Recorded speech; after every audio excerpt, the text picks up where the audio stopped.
O mundo acordou em estado de alerta. Em um movimento sem precedentes, a China acaba de aplicar um golpe brutal nas maiores potências tecnológicas do Ocidente. Com uma única decisão estratégica, Pequim cortou sua dependência da ASML, gigante holandesa de equipamentos para a fabricação de chips, e da TSMC, a maior produtora de semicondutores do planeta, localizada em Taiwan. A resposta foi imediata. Ações despencando, mercados em pânico e um velho conhecido ressurgindo no centro da crise: Donald Trump. A notícia pegou Wall Street de surpresa. Relatórios emergenciais foram emitidos e os analistas financeiros passaram a madrugada reavaliando projeções. O impacto foi tão grande que o índice Nasdaq registrou sua maior queda desde o início da pandemia, com empresas como Nvidia, Intel, Apple e Microsoft sofrendo perdas bilionárias. Mas o que realmente provocou esse terremoto no setor de tecnologia? A resposta veio diretamente de Pequim. A China concluiu com sucesso sua primeira cadeia de suprimentos doméstica de chips, quebrando a dependência histórica do Ocidente. Em termos simples, o país agora consegue fabricar internamente, com tecnologia própria, os chips que antes precisavam da ASML e da TSMC. E isso muda tudo. Essa virada é fruto de uma guerra que vinha se intensificando nos bastidores desde 2018, quando Donald Trump iniciou sua ofensiva comercial contra a China. Na época, as sanções americanas impediram empresas chinesas de adquirir equipamentos de ponta, especialmente os fabricados pela ASML, responsáveis pelas máquinas de litografia ultravioleta extrema, as famosas EUV, essenciais na produção de chips de alta performance. Mas Pequim não ficou parada. Investiu pesado, mais de 75 bilhões de dólares, em pesquisa, desenvolvimento e nacionalização de sua indústria de semicondutores. Montou centros de tecnologia, atraiu engenheiros das maiores companhias do mundo, incluindo Huawei e SMIC, e iniciou uma corrida silenciosa para atingir a autossuficiência tecnológica. Agora, esse plano chegou ao ápice. A fabricante chinesa Secar, baseada em Shenzhen, apresentou sua primeira linha de máquinas DUV, capazes de produzir chips de 7 nanômetros. Isso representa não apenas uma alternativa às máquinas da ASML, mas uma ruptura real no domínio ocidental sobre a tecnologia de ponta. O resultado? A China anunciou que deixará de importar máquinas da ASML e chips da TSMC. O corte é radical, simbólico e devastador. O valor de mercado da ASML despencou 27% em poucos dias. A TSMC já perdeu mais de 15% de seu faturamento e investidores estão em pânico. Donald Trump, ao saber da decisão, classificou a ação como uma agressão econômica contra os Estados Unidos. Em suas redes sociais, ele disparou: "Essa é a maior ameaça à indústria americana nos últimos 50 anos. Biden dormiu no ponto e entregou o futuro da tecnologia para os chineses. Mas o problema vai além de um embate entre líderes. O que está em jogo é o controle da infraestrutura digital global. Chips são o novo petróleo." Eles estão em absolutamente tudo: celulares, satélites, carros, armas, redes 5G, computadores. E quem controla os chips controla o mundo. A China entendeu isso e, silenciosamente, com estratégia, tempo e bilhões de dólares, montou sua resposta. O que estamos presenciando agora é o primeiro grande passo de uma guerra tecnológica declarada. E o Ocidente, especialmente os Estados Unidos, foi pego de surpresa. No Brasil, economistas já alertam para os impactos indiretos. A dependência de componentes chineses e asiáticos é enorme, e a quebra dessa cadeia pode afetar o preço de celulares, notebooks, veículos e até eletrodomésticos. O consumidor sentirá no bolso, mas isso é apenas o começo. A verdadeira batalha começa agora. A tensão não ficou restrita aos Estados Unidos. Na Europa, o pânico também se alastrou. O governo holandês, pressionado por empresas como a ASML, convocou uma reunião emergencial com líderes da União Europeia para avaliar os danos econômicos da decisão chinesa. A Bolsa de Amsterdã teve seu pior desempenho em 3 anos e o euro sofreu desvalorização frente ao dólar e ao yuan. Especialistas apontam que essa ofensiva chinesa marca o início de uma nova fase da Guerra Fria tecnológica. Não se trata mais apenas de tarifas ou embargos, mas de ruptura de dependência e criação de sistemas paralelos, onde o Ocidente pode perder sua relevância se não reagir com rapidez e estratégia. No Brasil, o Ministério da Ciência e Tecnologia convocou especialistas da indústria para avaliar riscos na cadeia de suprimentos. Empresas como Positivo, Embraer e fabricantes de eletroeletrônicos já antecipam aumento nos custos de produção, e grandes varejistas aguardam com apreensão a reação do mercado de importação. O Banco Central alertou que a instabilidade no setor de tecnologia global pode influenciar o câmbio e a inflação. Enquanto isso, a diplomacia brasileira permanece em silêncio. Com forte dependência das importações chinesas e relações estratégicas com os Estados Unidos, o governo adota cautela para não se posicionar de forma precipitada. No entanto, bastidores indicam que já há movimentações no Itamaraty para fortalecer laços com fornecedores alternativos no Sudeste Asiático e na Índia, numa tentativa de evitar uma nova crise de abastecimento como a vivida durante a pandemia. O jogo mudou. A China não apenas mostrou que pode viver sem o Ocidente, ela deixou claro que está pronta para ditar as regras do novo século, e o resto do mundo precisa correr para não ficar para trás. Enquanto a bolsa americana continuava em queda livre, os efeitos da decisão da China se alastravam como ondas de choque pelos principais centros financeiros do planeta. Analistas de mercado atualizavam projeções em tempo real, enquanto investidores corriam para liquidar ações das maiores empresas de tecnologia do Ocidente. A Nasdaq, o índice mais sensível a movimentos no setor de chips e inovação, fechou com queda acumulada de 9% em apenas 3 dias, um colapso semelhante ao vivido na crise do subprime em 2008. O temor não era apenas econômico. Na Casa Branca, o Departamento de Estado e o Pentágono convocaram uma reunião de emergência para avaliar as implicações geoestratégicas do movimento chinês. O relatório interno, classificado como Alarme Vermelho, apontava para a formação de um ecossistema tecnológico fechado e autossuficiente liderado por Pequim, capaz de driblar sanções, espionagem e controle ocidental. A análise previa um colapso gradual da influência americana sobre cadeias globais de valor, especialmente nos setores de inteligência artificial, Big Data, telecomunicações e defesa. No Congresso, parlamentares democratas e republicanos pareciam, pela primeira vez em anos, falar a mesma língua. Precisamos responder imediatamente. A proposta mais radical veio do senador Josh Hawley, proibir, por decreto emergencial, qualquer empresa americana de realizar parcerias tecnológicas com firmas chinesas. O senador Graham pediu a reativação de incentivos à indústria nacional de semicondutores. Já Elizabeth Warren foi além. Propôs a criação de um consórcio internacional entre EUA, União Europeia, Japão e Coreia do Sul para conter a expansão tecnológica da China. Enquanto isso, Donald Trump, já em plena campanha presidencial, transformou o tema em seu novo cavalo de batalha. Em um comício no estado da Pensilvânia, declarou: Biden está entregando os Estados Unidos de bandeja para Pequim, mas eu vou restaurar a força americana. Vamos recuperar nossa indústria e mandar uma mensagem clara: a China não manda aqui. O público aplaudiu de pé e a mídia conservadora abraçou a narrativa. O problema é que a realidade nos bastidores era mais complexa.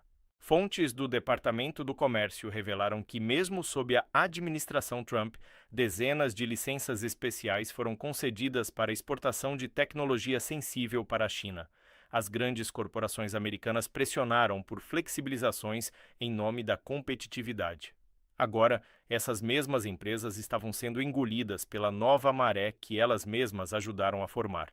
Enquanto isso, a China avançava com velocidade impressionante. Em menos de 4 anos, criou 40 novos laboratórios de pesquisa em microeletrônica, absorveu talentos de Taiwan e da Coreia do Sul e fundiu mais de 200 startups do setor em um conglomerado estatal integrado e coordenado diretamente pelo Partido Comunista. A meta? Dominar a produção global de chips em menos de uma década. A empresa SMIC, antes considerada uma segunda divisão na corrida dos chips, passou a fabricar semicondutores com litografia DUV abaixo dos 7 nanômetros. O feito, considerado impossível até pouco tempo, foi alcançado com apoio de inteligência artificial e engenharia reversa de equipamentos antigos. Enquanto a ASML alertava sobre o risco sistêmico da perda de seu principal mercado, a China já se preparava para lançar a segunda geração de suas próprias máquinas. No setor militar, o impacto foi ainda mais profundo. Os satélites de vigilância americanos detectaram movimentações nas fábricas chinesas que produzem componentes para drones, sistemas de mísseis e supercomputadores militares. Especialistas alertam que, com o controle total sobre a fabricação de chips, a China poderá integrar sistemas de comando, criptografia e resposta em tempo real com muito mais autonomia, algo que antes só os Etel-Seriras eram capazes de fazer. O Brasil, mais uma vez, observa tudo de fora, mas sem estar imune. As grandes montadoras com fábricas em solo brasileiro já foram notificadas sobre possíveis atrasos no envio de chips e módulos eletrônicos. Fabricantes de smartphones e notebooks estão revisando contratos e especialistas preveem um aumento de até 18% no preço de aparelhos até o fim do trimestre. Em paralelo, startups brasileiras de tecnologia buscam alternativas locais, mas enfrentam o mesmo dilema global. A cadeia é dominada pela Ásia. Nesse contexto, uma nova ameaça começa a surgir. Com o yuan digital em plena expansão e novos acordos entre a China e países do Sudeste Asiático, do Oriente Médio e da África, cresce a especulação de que Pequim poderá estabelecer uma nova plataforma internacional de pagamentos, sem dólar, sem SWIFT e com controle direto do partido. E esse sistema poderá se tornar o canal oficial para transações relacionadas à tecnologia sensível. O que antes parecia impossível agora está em construção. E os Estados Unidos assistem em tempo real à desintegração de um modelo de domínio global que levou décadas para ser estabelecido.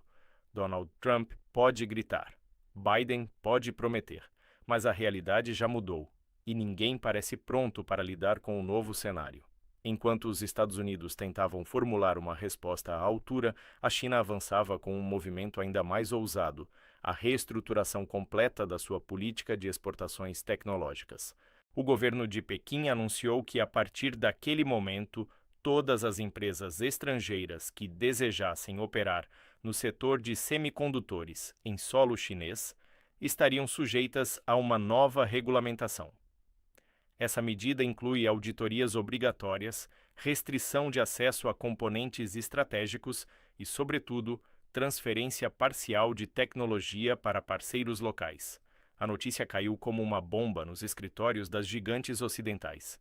Fabricantes como Intel, AMD e Qualcomm, que ainda mantinham operações na China, foram surpreendidas com a mudança. Algumas chegaram a suspender temporariamente suas atividades enquanto avaliavam os impactos legais e financeiros da decisão. Mas a mensagem estava clara. A China não apenas quer autossuficiência, ela quer também liderança, e está disposta a usar seu mercado interno como alavanca para conquistar esse posto. Na Europa, o pânico se intensificava. A ASML, que já havia perdido bilhões em valor de mercado, agora enfrentava um problema ainda mais grave. Suas remessas para a China estavam paradas em portos e depósitos, bloqueadas por falta de licenças alfandegárias. O governo holandês, pressionado por Washington, havia revogado autorizações anteriores, mas agora se via numa encruzilhada diplomática. De um lado, a aliança com os Ibiruk. Do outro, a possibilidade de ver sua maior empresa de tecnologia ser esmagada por uma guerra que sequer começou oficialmente. Em Taiwan, a TSMC lidava com um dilema ainda mais delicado. A empresa, que depende de clientes chineses para boa parte de sua receita, agora enfrentava não só perdas financeiras, mas também riscos geopolíticos. Autoridades em Taipei temiam que o isolamento tecnológico da China pudesse acelerar um conflito militar na região. E, em Washington, essa possibilidade era considerada plausível por analistas de inteligência. No Brasil, enquanto o governo mantinha o silêncio oficial, setores industriais já se organizavam para reagir. O setor automotivo pressionava por subsídios para a compra de chips nacionais. Indústrias farmacêuticas alertavam para a dependência de sensores importados da China. E empresas de defesa indicavam riscos em projetos de modernização militar, como o míssil AVTM-300, que usa componentes eletrônicos de origem asiática. Especialistas apontam que estamos diante do que pode ser a maior reorganização da cadeia global de suprimentos desde a Segunda Guerra Mundial. E dessa vez, não há fronteiras claramente definidas, há alianças em constante mutação, interesses cruzados e um novo tipo de guerra, a guerra tecnológica silenciosa. Com o avanço do yuan digital e a integração de sistemas bancários da ASEAN, do Golfo Pérsico e de países africanos à plataforma chinesa de pagamentos, o dólar americano começa a perder terreno também como moeda de referência. Mais de 40% das transações de commodities energéticas no Oriente já são feitas em moedas locais ou em yuan digital. E em fóruns internacionais, cresce o número de países que defendem uma alternativa financeira multipolar, onde o FMI e o Banco Mundial não sejam os únicos centros de poder. Donald Trump, percebendo a gravidade do momento, convocou uma coletiva e prometeu que, se eleito, criaria um plano Marshall tecnológico, com subsídios massivos para a reconstrução da indústria americana de semicondutores. A promessa, no entanto, foi recebida com ceticismo. Afinal, foi justamente durante sua gestão que a China avançou mais agressivamente na conquista de autonomia tecnológica. Enquanto os discursos ecoavam, a realidade seguia implacável. O índice de confiança do consumidor americano caiu ao menor nível em 15 anos. Fundos de pensão começaram a realocar recursos para setores considerados menos voláteis. E grandes empresas anunciaram planos de contingência para cortar custos e proteger margens de lucro. A Apple, por exemplo, comunicou que anteciparia o lançamento de novas linhas de iPhones com processadores fabricados em fábricas da Índia. A Dell anunciou o fechamento de centros de produção na China, e a Nvidia iniciou negociações para migrar parte de sua produção para a Malásia e Vietnã. Mas os especialistas alertam: mudar a cadeia de produção global não é tão simples quanto trocar de endereço. As fábricas da China oferecem escala, velocidade e uma rede de fornecedores que levou décadas para ser construída.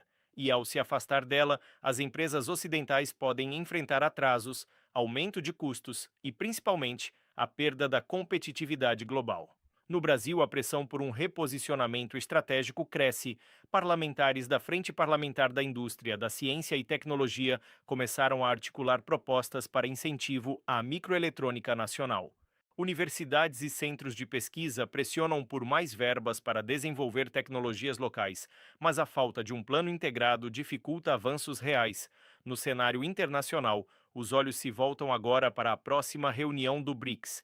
A expectativa é de que Rússia, Índia, África do Sul e Brasil apoiem uma resolução conjunta de incentivo à independência tecnológica dos países membros, com financiamento coordenado por um fundo soberano multilateral. A guerra dos chips está em pleno andamento, e neste campo de batalha não há trincheiras visíveis, apenas silício, algoritmos e decisões que vão definir o equilíbrio de poder nas próximas décadas. O quarto ato dessa escalada geopolítica veio com um movimento inesperado.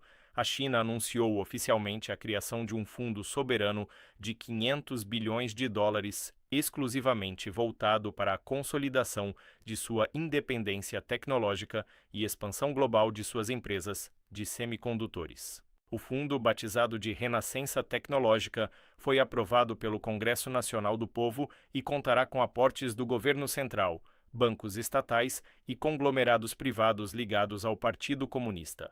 A primeira medida do fundo foi a aquisição parcial de dezenas de empresas emergentes na área de IA, robótica e fotônica em países como Singapura, Malásia, Nigéria, Brasil e Argentina. A estratégia é clara: internacionalizar a cadeia de valor tecnológica e, ao mesmo tempo, consolidar parcerias com o Sul Global para escapar do cerco ocidental. A expansão inclui também a construção de centros de pesquisa na África e na América do Sul, inclusive um previsto para São Paulo, em cooperação com universidades brasileiras. Enquanto isso, os Estados Unidos intensificavam sua contraofensiva. O Departamento do Tesouro anunciou sanções adicionais a mais de 60 empresas chinesas envolvidas com tecnologia dual use, isto é, com potencial militar. Ao mesmo tempo, o Congresso americano aprovou um novo pacote de estímulos de 100 bilhões de dólares para o setor de semicondutores, apelidado de Chips 2.0. Mas mesmo entre aliados tradicionais da CRIPA surgiam fissuras. Países europeus como Alemanha e França começaram a questionar a eficácia das sanções, temendo a perda de acesso ao mercado chinês. A TSMC, pressionada por Washington a reduzir relações com a China, adiou decisões estratégicas e manteve silêncio absoluto sobre o futuro de suas operações. O Japão, por sua vez, reforçou parcerias bilaterais com Pequim, focadas em pesquisa e desenvolvimento de baterias de estado sólido, tecnologia crucial para a próxima geração de veículos elétricos. No Brasil, a movimentação não passou despercebida. O Ministério da Indústria, junto com o BNDES e o Ministério das Relações Exteriores, anunciou a criação de uma força-tarefa para acompanhar os desdobramentos do conflito tecnológico. Um relatório preliminar identificou que mais de 70% dos chips usados em setores estratégicos do país, como defesa, saúde e transportes, dependem de componentes fabricados ou finalizados na China. O risco de ruptura se tornou real. Empresas como Embraer, WEG, Positivo e até operadoras de telecomunicações como a Vivo e Claro iniciaram conversas com fornecedores alternativos na Índia, Vietnã e Israel. Mas o desafio logístico, somado ao aumento dos custos, colocou um ponto de interrogação sobre a viabilidade de substituição em curto prazo. O resultado imediato foi um aumento nos preços de componentes e atrasos em linhas de produção. Ao mesmo tempo, a China intensificava sua campanha diplomática. Em menos de um mês, enviou delegações para 40 países, oferecendo financiamento, transferência de tecnologia e contratos de fornecimento direto sem intermediários ocidentais. Na América Latina, firmou acordos com Argentina, Bolívia, México e Chile. No continente africano, Angola, Etiópia e África do Sul passaram a integrar o sistema de pagamentos digital chinês, ampliando o raio de influência de Pequim. Nos Estados Unidos, a instabilidade começava a minar o próprio discurso interno. A queda na popularidade de Biden coincidia com a percepção pública de que o país estava perdendo sua liderança no setor que definirá o futuro. Uma pesquisa do Pew Research Center revelou que 62% dos americanos acreditam que a China superará os ex-bioprofissional em tecnologia até o fim da década. E entre os jovens, esse número sobe para 78%. Donald Trump aproveitou o momento para intensificar sua retórica. Em uma entrevista à Fox News, afirmou: "Estamos vivendo o maior desastre estratégico desde a Segunda Guerra Mundial. Estamos sendo ultrapassados não por bombas, mas por cérebros, e isso é culpa direta dos democratas." A frase viralizou nas redes sociais e a hashtag #Biden perdeu tecnologia foi trend topic por 2 dias. Mas os especialistas alertam: o problema não é só político, é estrutural.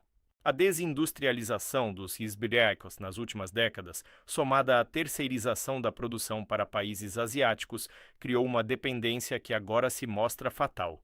Reconstruir essa base levará anos, talvez décadas, e nesse intervalo a China continuará avançando. No mercado financeiro, a reação foi imediata. O índice S&P 500 teve sua terceira semana seguida de quedas, e a Nasdaq entrou em zona de correção. Empresas como Google, Amazon e Tesla perderam juntas mais de 500 bilhões de dólares em valor de mercado. Fundos de investimento revisaram para baixo suas projeções e a fuga para ativos considerados seguros, como ouro, prata e títulos europeus, se intensificou. No Brasil, a Bolsa de Valores sofreu queda de 3,8% em uma única sessão. O dólar subiu e o risco país voltou a níveis de 2020. A incerteza global impactou o câmbio e obrigou o Banco Central a intervir para estabilizar o real. Grandes redes de varejo anunciaram redução de estoques e reavaliação de planos de expansão. O clima de cautela se espalhou. Enquanto isso, nas salas de comando de Pequim, os líderes chineses comemoravam discretamente. O plano de longo prazo começava a mostrar resultados e o mundo, mesmo relutante, começava a perceber. A liderança do século XXI pode não falar inglês. Ela pode vir em mandarim.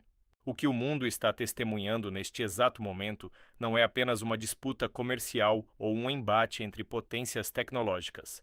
É a transição de um modelo de mundo, um realinhamento profundo nas estruturas de poder que sustentaram a hegemonia ocidental por mais de 7 décadas. E como em toda grande transformação, há ruídos, perdas e um choque inevitável com o passado. A guerra dos chips se tornou o novo campo de batalha da geopolítica moderna. Quem dominar a produção, distribuição e inovação em semicondutores terá na prática o controle sobre comunicações, defesa, economia digital, inteligência artificial e até o setor de saúde. E a China, com todos os seus movimentos estratégicos, está deixando claro que não apenas quer esse domínio, ela se preparou para conquistá-lo. Donald Trump, ao vocalizar o desespero de parte do establishment americano, escancarou algo que muitos analistas já vinham alertando há anos. Os Estados Unidos, acostumados a ditar as regras, agora se veem forçados a reagir. A posição confortável de líder absoluto foi colocada em xeque por um adversário que, em vez de confrontar frontalmente, construiu alternativas paralelas, sistemas próprios, rotas comerciais independentes e uma base tecnológica que desafia os pilares do Ocidente. Para o Brasil e outras economias emergentes, o cenário é de enorme complexidade, mas também de oportunidade. A possibilidade de fazer parte de uma nova ordem econômica multipolar pode significar mais autonomia, menos dependência de organismos como o FMI e o Banco Mundial, e uma chance real de desenvolver capacidades internas antes negligenciadas. Mas isso exigirá coragem política, visão estratégica e, acima de tudo, planejamento de longo prazo, algo historicamente escasso por aqui. O futuro que se desenha é incerto, mas inevitável. Plataformas financeiras digitais independentes do dólar, cadeias de suprimentos descentralizadas, blocos econômicos alternativos e uma disputa por influência que não se dará apenas com tanques ou sanções, mas com algoritmos, inovação e diplomacia tecnológica. Nesse contexto, cada decisão conta. Cada aliança, cada investimento, cada acordo de cooperação ou ruptura de contrato pode definir o posicionamento de um país por décadas. E os líderes que não compreenderem essa nova lógica podem condenar suas nações à irrelevância.